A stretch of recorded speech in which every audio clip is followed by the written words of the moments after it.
Баршаңызға сәлем. Менің каналыма қош келдіңіздер. Бүгін сіздерге өте дәмді болып шығатын ерекше жұмсақ пирогтың рецептімен бөліскім келеді. Алдымен менің каналыма тіркеліп, лайк басып, видео ұнаған болса, пікір қалдырсаңыздар болады. Алдымен жұмыртқамызды жарып тостағымызға салып аламыз. Оның үстіне қантымызды саламыз. Жұмыртқалы массамыз ағарғанша, ұлғайғанша миксерлейтін боламыз.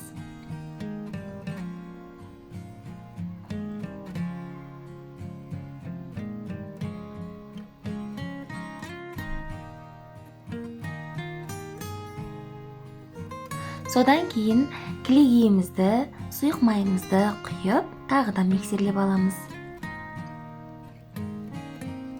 Сосын ұнтақ жармамызды, яғни манный крупамызды ситадан өткізіп саламыз.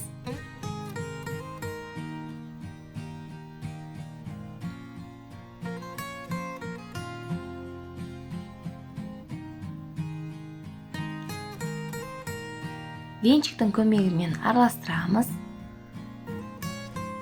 Одан кейін ұнымызды електен өткіземіз.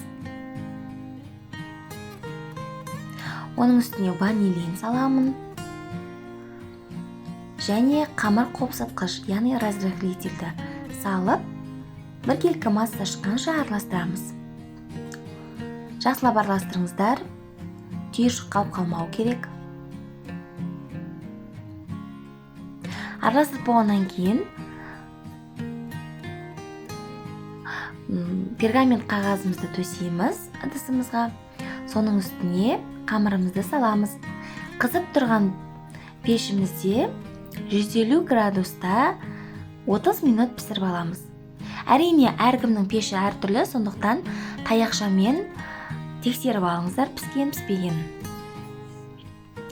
Ол пісіп жатқан кезде мен ақ шоколад пен қара шоколадты ыстық суға осылай салып қойдым. 5 минуттай еріді жақсылап. Маған қазір әрлеуге керек. Міне пісіп шықты. Пісіп шыққан соң толықтай суытамыз. Осылай мен темір торға аударып қойдым. Суығаннан кейін ғана шоколадымды құйдым.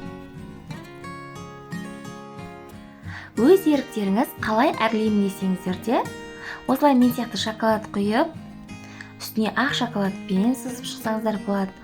Болмаса, қанттан карамель жасап, карамель құйсаңыздар да болады.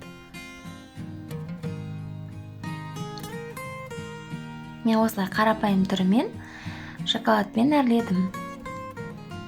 Жасап көріңіздер. Оңай жасалады, әрі үйдегі бар заттан жасауға болады.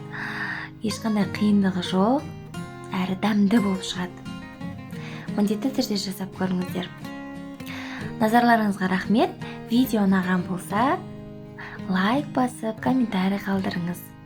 Подписаться етіп қойыңызды ұмытпаңыз. Сіздермен болған Құрманқожа Алтынай Ақылқызы.